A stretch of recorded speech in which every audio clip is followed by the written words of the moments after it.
from deacons. Yes, sir. He retreats to a mountain to get away from ministry leaders.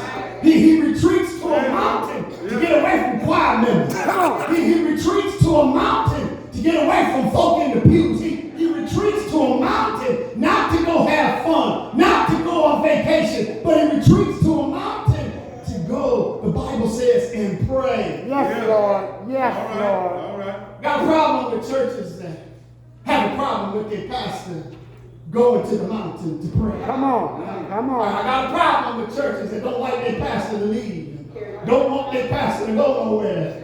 Because he has to go and rejuvenate. He has to go to the mountain. He has to go and pray. Yes, Pull sir. up with you. Yes, sir. Go and pray. In order to pull up with folk, you have to get alone with God, and he has to go and he has to reset his battery. You ever had to reset your battery on your phone? You ever had to reboot? Yeah. You had to unplug it? Yeah. You had to turn it off, turn it back on? You ever had to reboot your computer because something wasn't right with it? The first thing they tell you is, did you turn it off? Did you reboot it? Sometimes pastor got to go reboot. Amen. You want to encourage your pastor to go and reboot. But church, it seems like Jesus has a formula that we need to follow right after he went to he fed the 5,000. Right after you've done great things in your ministry, don't spend too much time patting yourself on the back. Come on. But you need to get away from people, and you need to get yourself to a mountain somewhere and pray. Right after you put together a good program, don't spend too much time patting yourself on the back. Right after you sing a good song, don't spend too much time patting yourself on the back. Right after you prayed a good prayer, don't spend too much time patting yourself on the back. You need to get yourself to a mountain somewhere. Pray. You need to find your prayer room. You need to get you to a prayer closet and say, God, I thank you for what you allowed me to do. Every time I sing this song, I sit down and I'm thinking, God, I thank you that you didn't let me mess that up. God, I thank you that even when I missed the word, you covered me. Even when I missed the word, I forgot what to say, God, you covered me. Every time I stand up to preach, when I sit down, God, I thank you that you got me through that. God, when I stumbled, you was there to pick me up. God, I thank you for what you did. It wasn't nothing that I did, but God, I thank you for what you allowed me to do. God, you are the only God that's able to do what you do. God, I thank you. You need to get yourself to a mountain or your prayer room and go pray. Now, you don't necessarily have to get away from everybody. But you do need to get closer to the one who woke you up this morning. All right. You don't necessarily got to get away from everybody. That's right. But you do need to get closer to the one that started you on your way. You need to get closer to the one that can make a way out of no way. As this ship is on the sea, the Bible says that a storm arose and the boat was tossed with waves because the wind was contrary.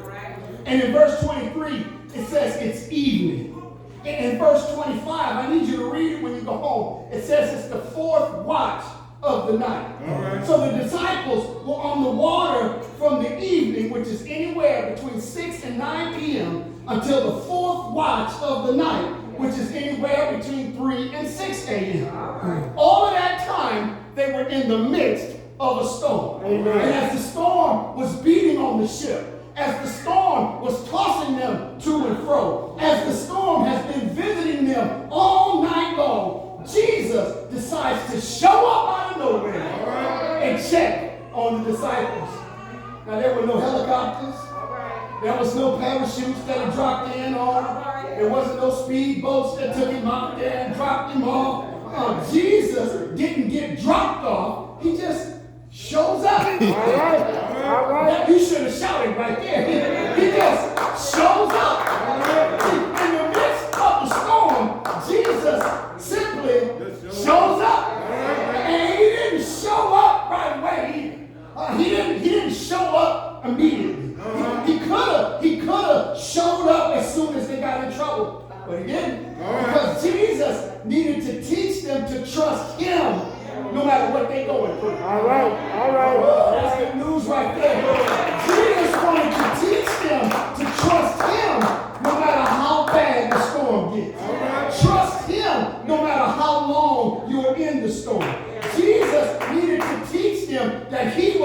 stable no matter what they go through. All right. All right. Before I go any further, is there anybody here that knows that Jesus would just show up in your life? I should have had 2 or 3 witnesses here.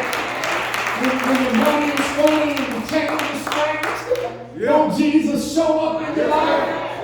When you're down to your last dime, won't he show up in your life? When you don't know which way to go, won't Jesus show up in your life? When your bills are high and your money's low, won't he show up in your life?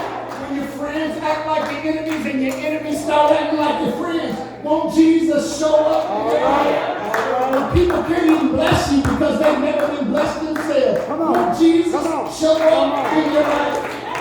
Do I have a witness here?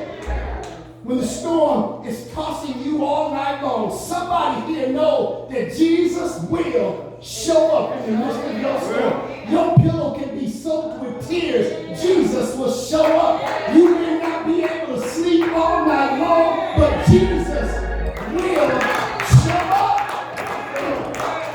And listen, when Jesus showed up, he had the nerve to come walking on the water. He's not only walking on water, but the disciples see him and they say, it's a ghost. And they cry out in fear. I just got a couple of things I need you to say if you're writing. Write this down. First thing I need you to know, don't develop spiritual amnesia. When you get caught up in your storm, don't develop spiritual amnesia. These disciples have been with the Lord for now about 2.5 years. And they've watched him heal the sick. They've watched him raise the dead. They've watched him give sight to the blind. But when they see the Lord walking on the water, instead of saying, thank you, Jesus, I knew you was going to come. Instead of saying, hallelujah, Jesus, I knew you was going to make a way for me. Instead of saying, he may not come when you want him, but I know he's going to be on time. Instead of saying, he come my way out of nowhere. Instead of saying, he come my battle axe in the time of the storm. They said, it's a ghost. And they cried out for fear. My brothers and sisters, as you journey in faith through this pandemic, as you journey in faith through whatever's going on in your life, don't let the storm make you forget who Jesus really is.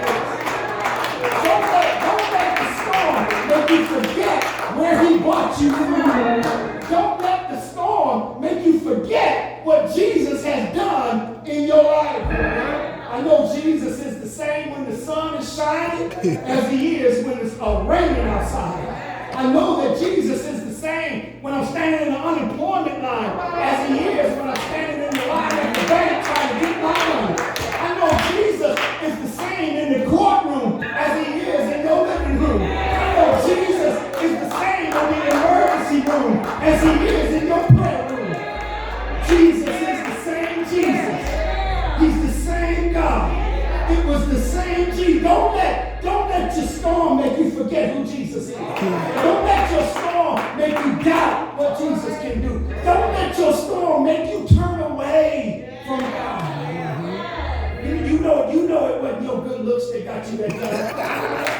You know it wasn't your good looks that got you where you are right now. You know it wasn't that degree. Because God gave me strength to get the degree. You know it's some folks with a degree that didn't get that job. You know it wasn't nothing you did. It was nothing but Jesus.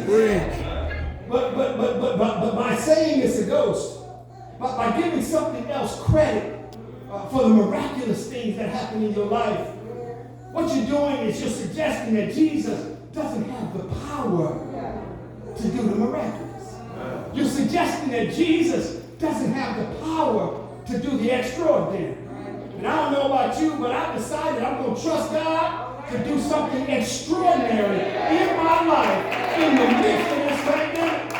I'm going to trust God to do something extraordinary in my marriage. I'm going to trust God to do something extraordinary in my finances. I'm going to trust God to do something extraordinary in my walk with him. I'm going to trust God to do something extraordinary on my job. Even if I got to believe all by myself, I believe that God is going to heal some folks with cancer. Even if I got to believe all by myself, I believe that God is going to restore some relationships that are in trouble. Even if I got to believe all by myself, I believe that God is going to fix some marriages. Even if I got to believe all by myself, I believe that God is going to change some minds of some folks who don't even know who He is. Even in this Omicron variant of the virus, I believe that God is going to do some extraordinary things